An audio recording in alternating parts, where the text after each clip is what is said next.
and that she's going to share it. Okay. On the Instagram? No, this is YouTube, so she can share. Yeah, she can share this link to YouTube. Okay.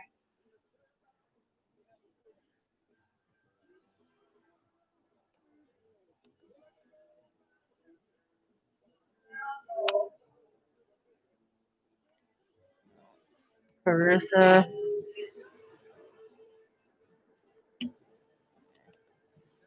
Spotlight dancer. Okay, I'll tell her it's going to YouTube or her Yahoo account because Hunter only has that one.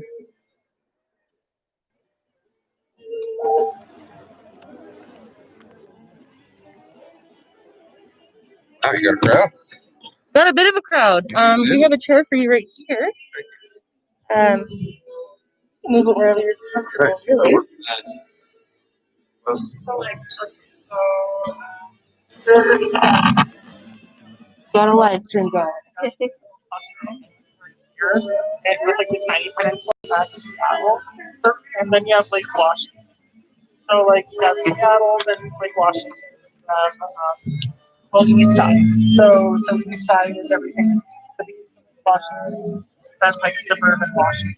Redmond's like my Belleville, Washington, south side, where west side is city. So growing up on the east side, creative.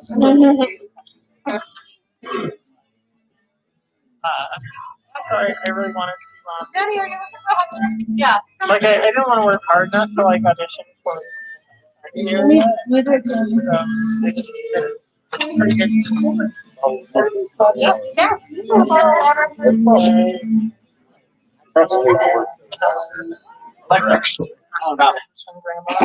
Okay, cool. Awesome. Does everybody have a notebook? Can we get you one? I'll just take notes on my phone. Okay, cool. Yeah. So, hello everyone. Live and live streaming. Did we get the thumbs up yet from Carissa? Well, we're working on it, and we've got a live audience, and I think that's what's important right now. So thank you so much for being here. This is really exciting because nobody's really doing anything. So it's awesome to see a group of people congregating for some live theater. I'm Danny.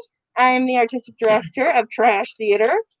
Welcome to our first ever opening event, and we're super excited to be embarking on this really terrifying, exciting journey. Trash Theater's mission is to create inventively immersive, energetically collaborative, and resourcefully diverse theater by which we dissect, disrupt, and deconstruct the theater's canon whilst helping to pave the way toward a brighter, post-apocalyptic future.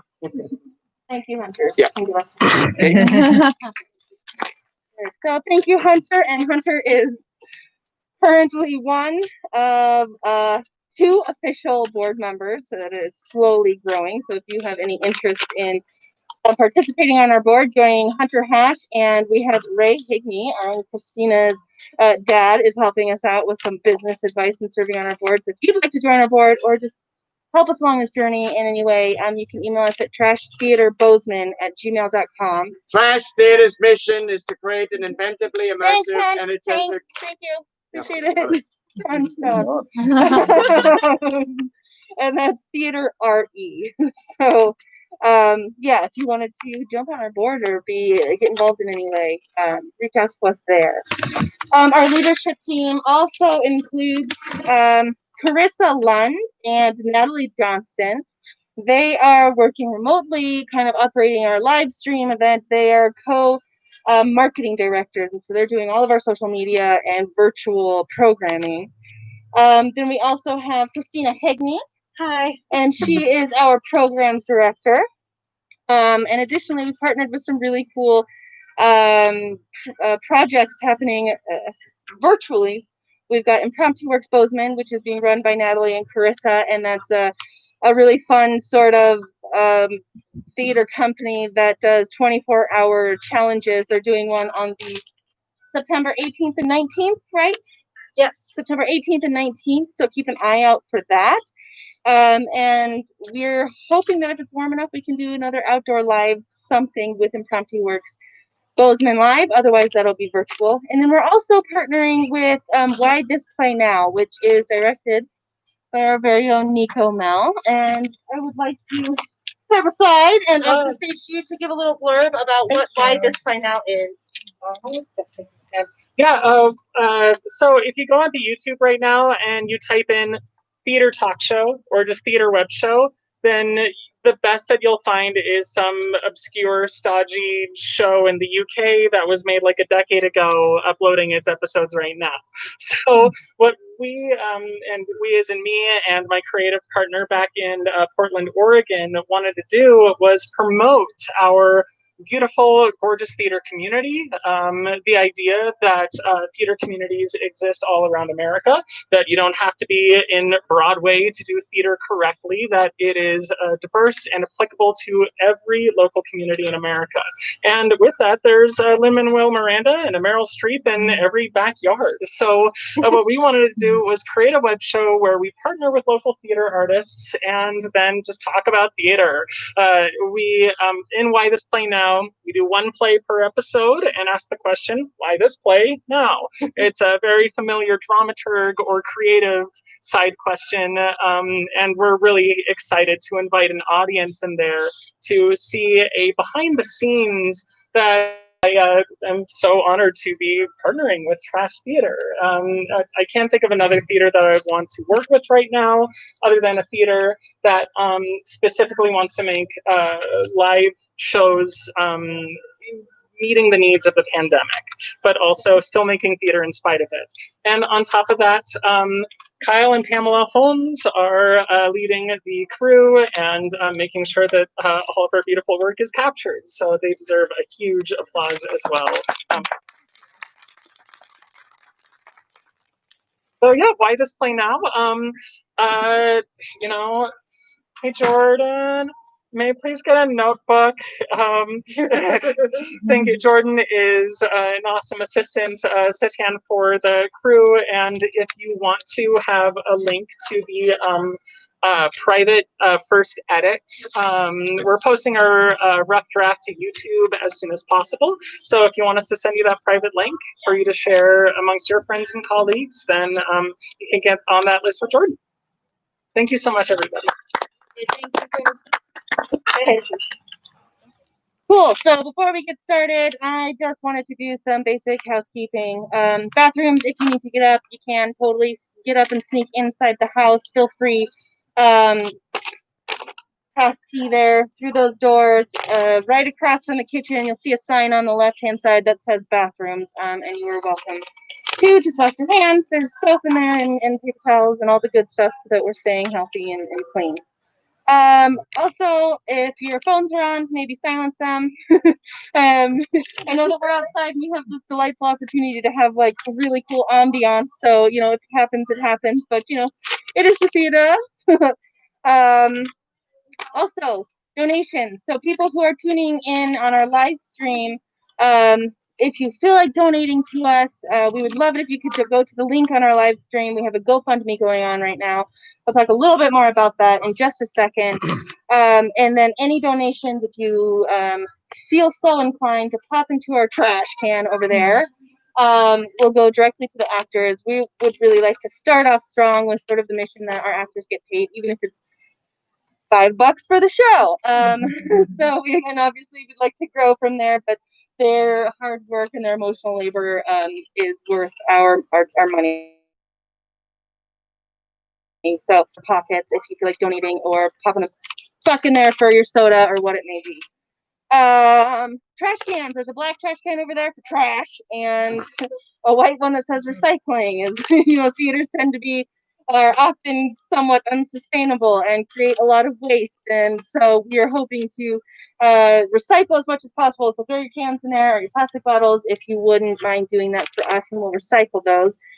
And you know, ironically, we came up with a name for trash while helping Verge Theater clean out their Sweet G when they moved out of there. And it was kind of a coping thing for us. It was very sad to see that first space go, and so anything that went in the trash, we had to go trash.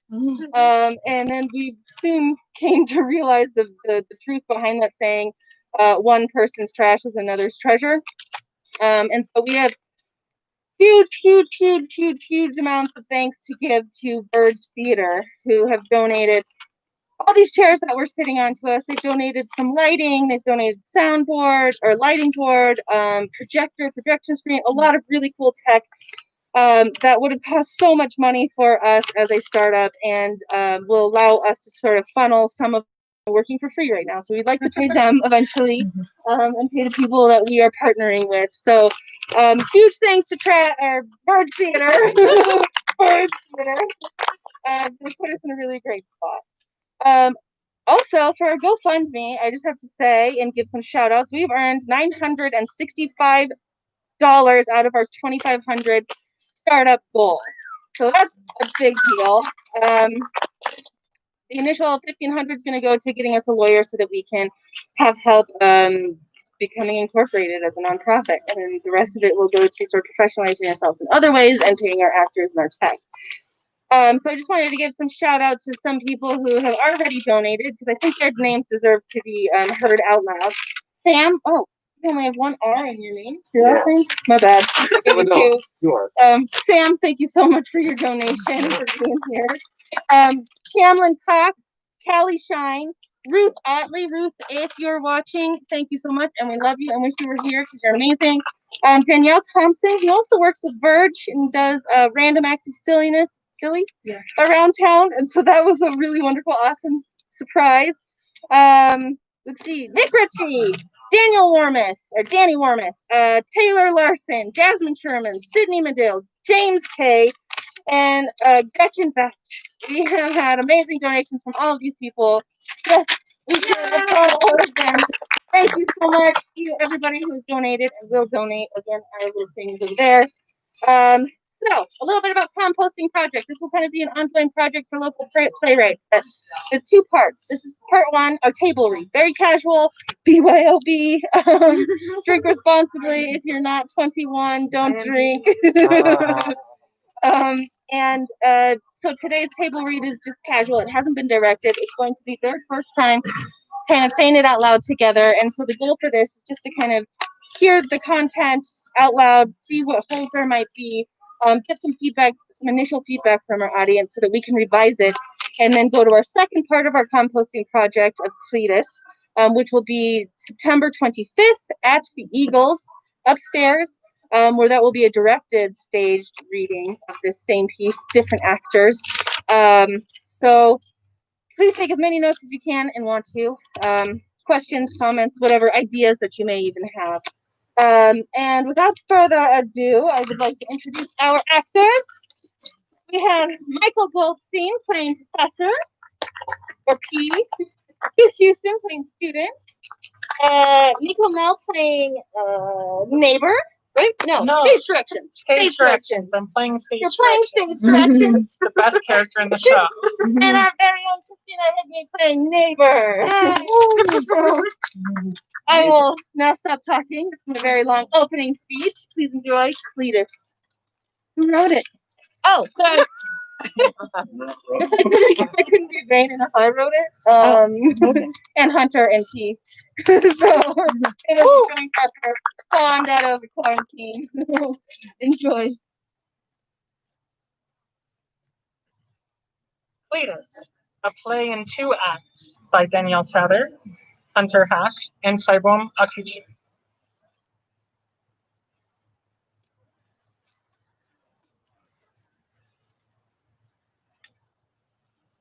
Characters: P, professor, male, 68 years old. S, student, male, 26 years old. And neighbor, female, 52 years old. And K, kid, male, 12 years old.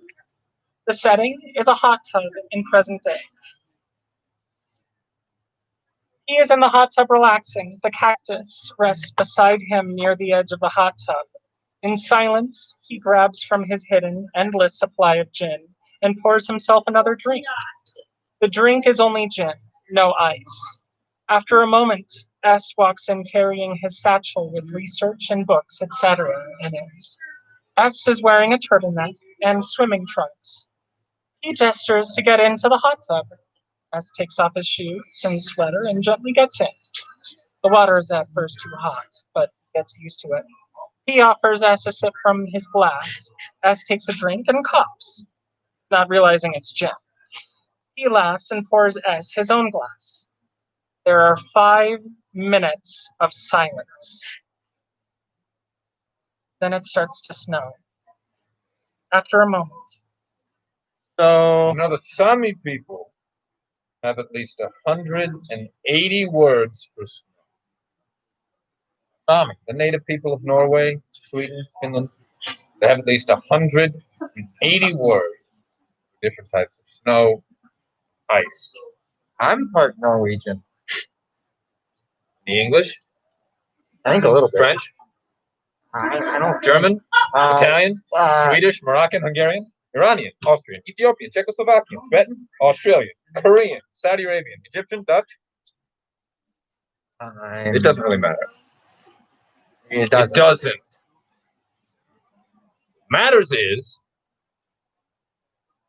what does Oh, Kama said that. what matters is that your gin is at least 80 proof and that your women are clean.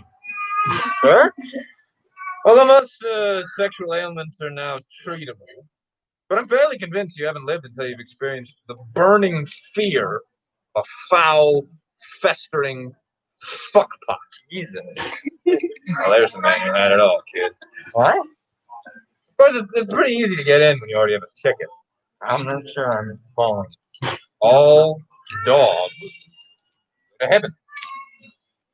there is another minute of silence. It stops snowing.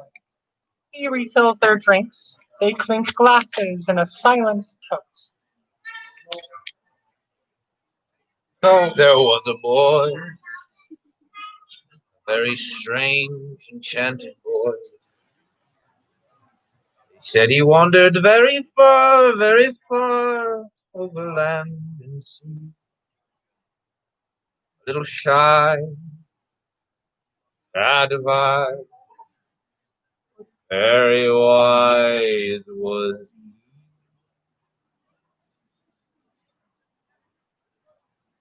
right there. Nope. Like it. Romantic. She started singing it to me after she found out that I was born the night of the harvest moon of a leap year, with a full head of hair and a birthmark in the shape of the Star of David above my left nipple. Are you Jewish? Nope. Are you? No, I'm an atheist.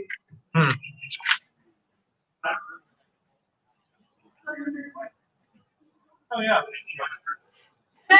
You ever been in love? No. What is that? Love is a serious mental disease. Laser. Fun. He takes a long, audible drink from his glass and stares at us. You like Nike? You like Nazis? That's a gross misinterpretation. I firmly I believe. suppose we should talk about your thesis. No, I like just beating around the bush.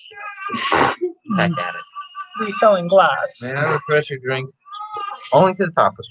Well, thank you. No, I'm a No, I'm in grad school. I drink for my health, but Huh. you know, I've never met anyone that drinks gin neat. I appreciate the bitterness of tree bark. Yes. Who needs vermouth when you have a bitter tooth? Salud, Nozdrovia, Skol, Kus, Chin Chin, Sante. Kanpai. Pie? No. Kanpai. It's Japanese.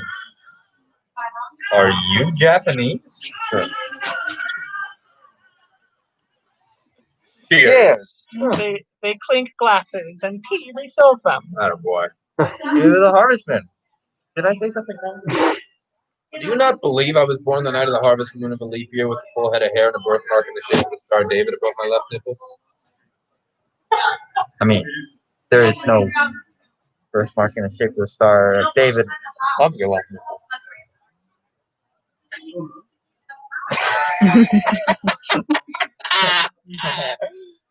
Ah. So then, what is? Well, when my mommy and daddy decided they really loved each other, one night they got fucking hammered. That's okay. You don't have to tell me. That's fine. I was born in a bomb shelter. To prepare for the nuclear holocaust. NATO had come to town, and we went there for safety. My mother was almost about to give birth. She started hemorrhaging and lost so much blood that the skin turned the color of our fire king fish. Luckily, my father was a doctor, able to nurse her back to health. However, he was an optometrist. Photographic memory, and had witnessed the birth of his nephew, my cousin Marty, in graphic detail. God, Marty. Have you ever seen an anemic, albino, naked mole rat with jaundice? That is an image not easily forgotten. Because of this, and with the help of copious amounts of morphine, my father was an addict at steadiness in hand. He was able to nurse my mother back to health and deliver me. 12-pound, 7-ounce bundle, perpetual burden. Oh my God. So what's your story? Okay. I was born in the backseat of a 1972 Buick Riviera. My mother's water broke while trying to save a litter of golden retriever puppies stuck in a well. The bitch had gone into labor after falling 15 feet.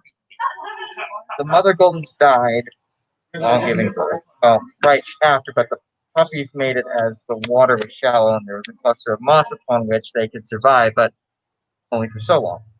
They would have died if it weren't for my mother, but the adrenaline and stress of rescuing the litter had its consequences. So my mother rushed to her car, tried her best to make it to the hospital. However, I was crowning only halfway there. She pulled into a rest stop and flagged down Nick, a napping trucker. And God, was Nick talented with his hands. He delivered me at 6:27 p.m. in a record 47 seconds flat, all while facilitating the ever elusive orgasmic birth. You know, only 0.3% of women experience orgasm during training. I think you're pretty clever, then. Would you expect anything less from a grad student? I wouldn't expect anything more. Hence the reason I'm Hence, ergo, therefore, thus. In consequence, you are subject to a shallow character analysis under the lens of ethical philosophy, examined, researched, submitted, and published by Dr. Woburn the Thing. I wouldn't expect. That's Good. May I pour us another drink? Only to the top. They drink. Another? If I didn't know any better, I'd think you were trying to get in my pants. I can see from here you are not wearing. Well, He does. salud, Nasdrovia, skol, plus, cincin, sante. Hi. Cheers to Marty, To Nick, to Buick Rivieras and bomb shelter. morphine and golden retrievers. Rest in peace. Now that's cross.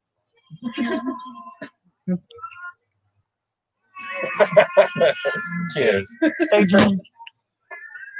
I don't think I've ever heard you laugh. Haven't. Not in 3 years, and certainly not while sober. Why's that? I'm sure you've heard the rumors and are well versed in my personal affairs. Is that not why you are here? Well, no. I mean, yes, I am a great admirer of your wife's work. She has had a huge influence on my work. However, the research on which you two collaborated has been exceptionally valuable. Oh, Where- come off it. I can't hear you over my cock in your mouth. Wow. I've already had the exact same scenario 3.5 times this semester. Not a single one of you had the fucking gumption. Just ask the question. I honestly Just ask the question. What happened with your wife? I mean, how did you? You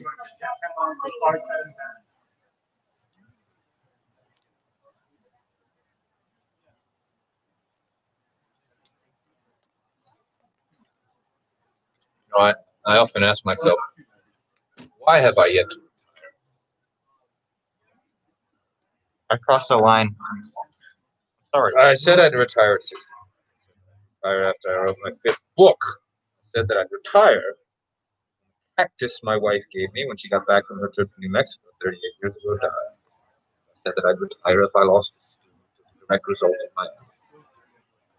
Harold Pritton is now a solicitor for the local cable company in Connecticut.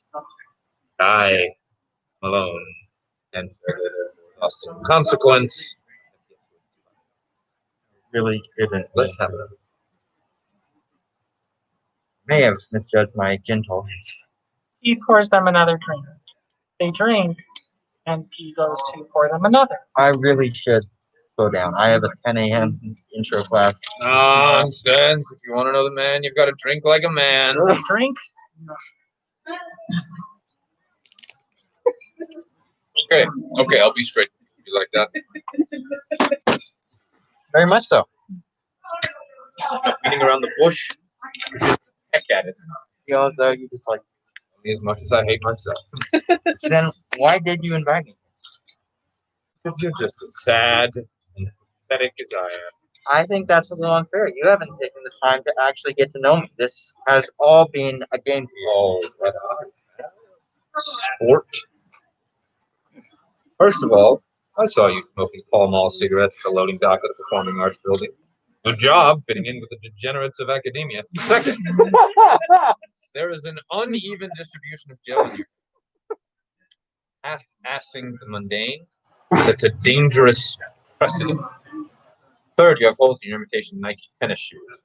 How long ago did your mother stop dressing you? Walking to class every day in what are now sports sandals with laces. I don't usually have to walk to campus. I know. I witnessed someone steal the front tire of your bicycle a couple years ago.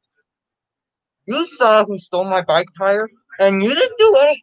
You didn't do anything about it. You knew it was my bike, and you didn't think to tell someone. Telling You can call campus police.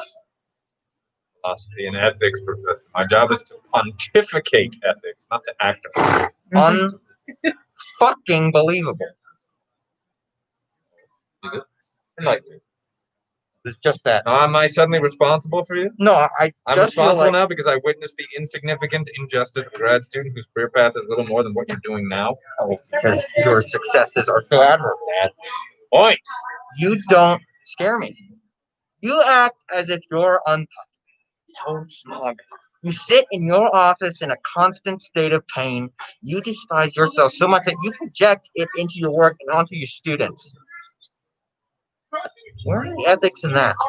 Where are the ethics in holding a teaching position, a position of leadership and magnanimous influence that is entirely undermined by egocentric self-pity and woe? How old are you? You sit there acting as though you speak from experience. What experience and wisdom? 25-year-old man. 26. Shot? They finish what's left in their glasses, and P pours them another drink to the very brim. They both attempt to drink the entire glass and immediately start coughing and gagging. They both laugh and cough. So, what age did your dad walk out on?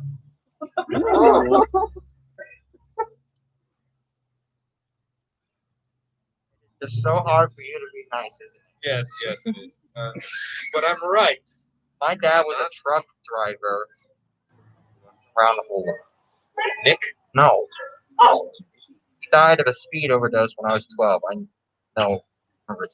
How fast was he going? It starts snowing again. Bess looks up. 180 different words to snow, huh? And ice. I suppose when your entire existence is spent in snow, you start to see the difference. I invited you here tonight. You're here for my wife. Doing this for 3 years to keep her alive. I admire your wife very much, but Spoken like a man's exchange. Gentle breeze from Hushabye Mountain softly blows over Lullaby Bay. Sails of boats that are waiting to sail your worries away. Did you write that? That's soft. Right. And far, Hushabye Mountain, your boat waits down by the quay. The winds of night so softly are sighing. Soon it will fly your troubles to sea. I do remember that song. My mother used to sing that to me. Oh, close your eyes on Hushabye Mountain. Wave goodbye to the cares of the day. Watch your boat from Hushabye Mountain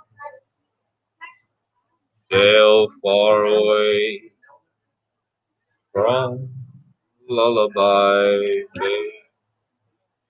He starts humming the song from the beginning. He closes his eyes and hums the whole song through.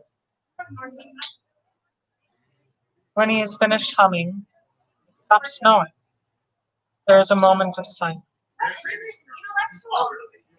Then, a turtle slowly crosses the stage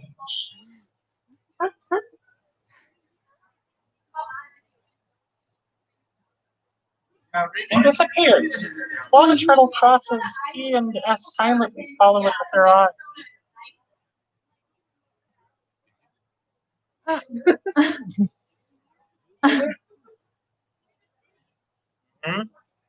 Okay, so I'm not crazy. Yeah, no, that happened after the turtle. Well, that's good. The lights dim. There is an intermission during which P and S remain in the hot tub.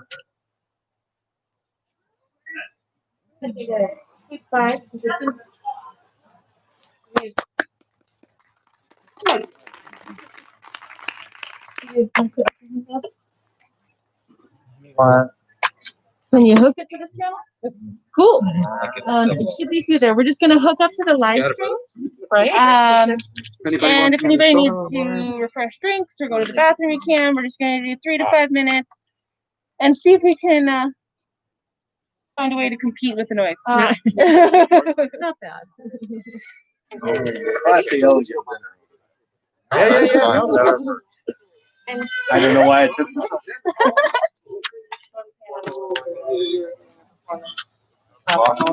Okay. We could have people move back so that No, and it's everybody fine. in the front is wearing a mask. Whatever let me feel safe. Okay. I feel comfortable. So that's. I just want to make Just sure about everybody can hear. I didn't want to assume. Yeah. You guys gonna take your mask off? I think. That would be great. Okay. Yeah, it's a little muffled, huh? Yeah, Yeah, it's hard to understand. I I think all this moves back. Awesome. Cool. Yeah, and if you guys are feeling uncomfortable, you can move your seats back a little bit. We'll have them take their. I'll consult the other two, but I feel like we're doing all right.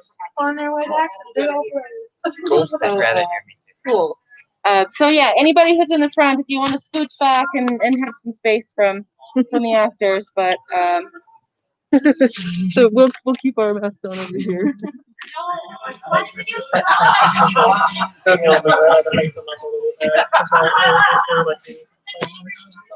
Like, referencing to what could I bring to the discussion? And I'm like, oh no. I don't even know who this is the first time I meet this guy. I was thinking he was Camus the whole time. Michael. Camus. I did not expect you to have a beard. Well, the surprises. Yeah, that canvas. Camus. What's this? Yeah, Oh, that's I this is my Cletus Preshow.